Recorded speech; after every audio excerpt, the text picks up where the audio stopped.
Hi, welcome back to Story Time with me, author DeAnna Wilson. I'm going to be reading part 2 of my short story entitled What Happened to Sweet Little Meg. We're close to finding out. If you haven't listened to part 1, please go back and listen to part 1 before listening to this part. I think you might want to know what happened in the beginning, how this all transpired. But if you don't, that's okay too. If you just want to listen to this portion, I promise it'll still be some excitement in it for you. And I'd like to also warn you that there is sensitive content in this short story.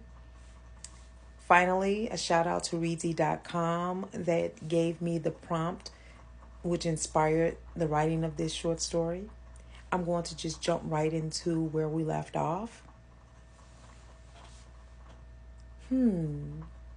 Interesting. This song is right on point with how I felt while crushing up quite a bit of that cyclobenzaprine and putting it in Jason's wine before I took that shovel and knocked him upside his stupid head and tied him up. Actually, now that I think about it, I'm quite surprised he woke up after all of that. But he did. So here we are. This looks like a good place to dump my trash. I turned down the music to continue thinking aloud about the question asked of me. What happened to sweet little Meg?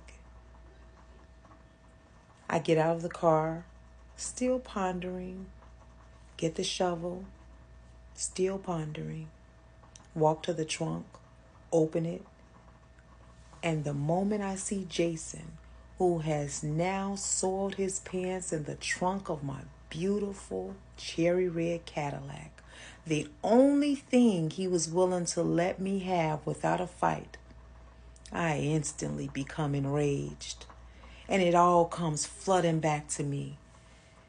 It hit me like an epiphany. You know what happened to sweet little Meg? Along our journey together, you chipped away at her sweet little soul. The degrading remarks, the stealing, the cheating, and most of all, I pause before going any further, and I tell him to get out of the trunk. He shakes his head no. I tell him, if you get out, you have a fighting chance. I'll let you try to make it back from here, and if you do, your life will have been spared. But if you stay in this trunk, I will, without a doubt, beat you to death, much like you did our child. Then he tries to get out of the trunk, but requires my assistance. I guess between being drugged, whacked upside the head, tied up, and the beating his arms and legs took earlier, it simply wasn't possible for him to get out on his own. So I helped him. Now, where did we leave off? Yes. What happened to sweet little Meg?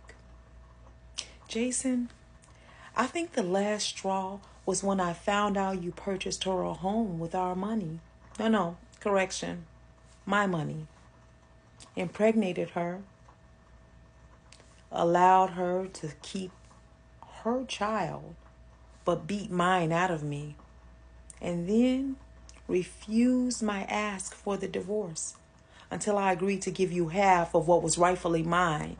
Yeah, I'm pretty sure that was the catalyst of it all. But for sure, the rest of your treachery played a part in getting rid of sweet little Meg as well. Jason, look. Turn around and look. Do you remember this place? I can tell he's hesitant to turn and look, but he does. Remember we used to come here and watch the water flow over the rocks? And the last time we were here, I talked about how I'd hate to fall over because if you lived, you'd be really messed up. Your legs and face would be all scraped, broken bones, ribs, clothes all torn up. We both laughed, and I added, that's a big if, because I doubt if anyone could even make it out of this creek alive. You laughed and said you'd make it for sure because it's not even that far of a fall. The current isn't that fast, and all you'd have to do is dodge the rocks. At that moment, he knew, and he looks back at me with fear in his eyes. The tears are really flowing now. He's afraid, uncertain, filled with regret. I know this look, oh, so well, because he has made me feel it so many times. I almost wish I cared. Almost. I told him, you should have left me alone. If you weren't going to do right by me, you should have left me alone. You should have just let me get the divorce and walk with what I offered, knowing you didn't deserve anything. Most importantly, you really should have left me with my baby. He tries to walk towards me. I lift the shovel and push him in the chest, just enough to make sure space stayed between us. When I remove the shovel, he stumbles and falls backwards. I say, let's see if you can make it. He's squirming frantically, tears streaming from his face. He's trying to shout something. I think it must be, please, please don't. I mean, what else could it be?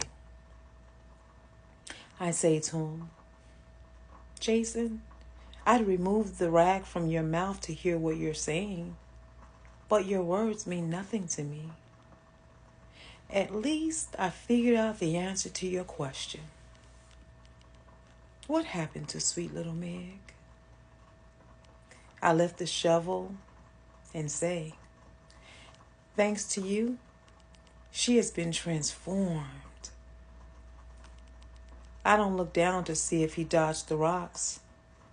I walk back to my car, toss the shovel in the trunk, get in my candy red Cadillac, and drove off.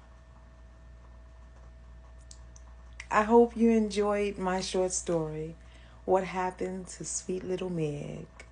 Well, now we know. She's been transformed, and it's all thanks to her ex, Jason. I hope you like it.